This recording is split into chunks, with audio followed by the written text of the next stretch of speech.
परमात्मा ने कहा, आज परमात्मा सब बच्चों के मस्तक में प्योरिटी की रेखाएं देख रहे हैं। जैसे हम जाते हैं ना, अपनी रेखाएं दिखाते हैं किसी को, हाथ की रेखाएं।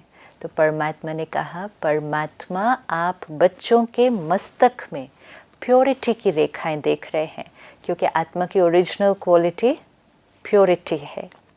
क्योंकि आपकी जीवन का फाउंडेशन ही है पवित्रता, प्योरिटी। मतलब every thought clean, not even, जैसे आपने कहा ना 10% चलता है, तो वो 10% भी नहीं, 0.1% भी नहीं, प्योरिटी। क्योंकि परमात्मा कहते हैं कि प्योरिटी में फिर परसेंटेज नहीं हो सकती है, या तो प्योर है या फिर प्योर नहीं है। नेचुरली एक ड्रॉप जहर भी पड़ जाए अमृत में तो प्योर। आज ऐसा नहीं है ना, आज हम कहते थोड़ा सा तो झूठ बोला ना, आधी बात तो सच थी। नहीं, वो या तो सच है या तो हम कहते अच्छा मैंने झूठ नहीं बोला, सिर्फ मैंने बताया ही नहीं ना सिर्फ, पर वो या तो सच है। बट सिस्टर, इंसान जब डायमंड खरीदता है वहां जरूर देखता है कि इसके अंदर 0.1% इम्प्योरिटी है, 1% है, वहां तो बिल्कुल तोल के देखते तो कोई उतनी ही अटेंशन अगर अपने ऊपर कि मुझे आत्मा को भी अब फ्लॉलेस डायमंड बनाना है, तो परमात्मा ने कहा आपके मस्तक में प्योरिटी की रेखाएं देख रहे हैं, क्योंकि जीवन का फाउंडेशन पवित्रता है।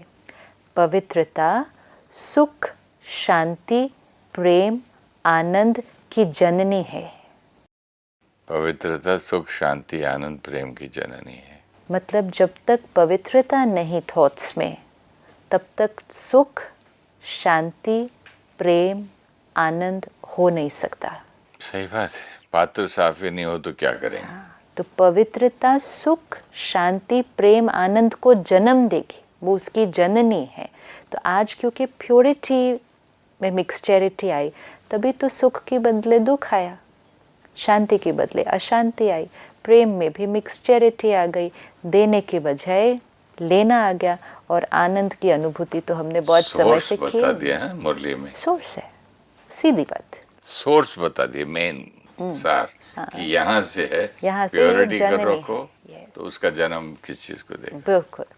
तो परमात्मा ने कहा, जिस आत्मा में पवित्रता है उसकी चाल, चलन, चेहरा चमकता है। इसलिए पवित्रता ही जीवन को श्रेष्ठ बना। आत्मा का ओरिजिनल स्वरूप, आदि स्वरूप ही पवित्रता है। ऐसी पवित्र आत्माओं की विशेषताएं उनकी जीवन में सदा पवित्रता की पर्सनालिटी दिखाई देगी। Purity will become personality.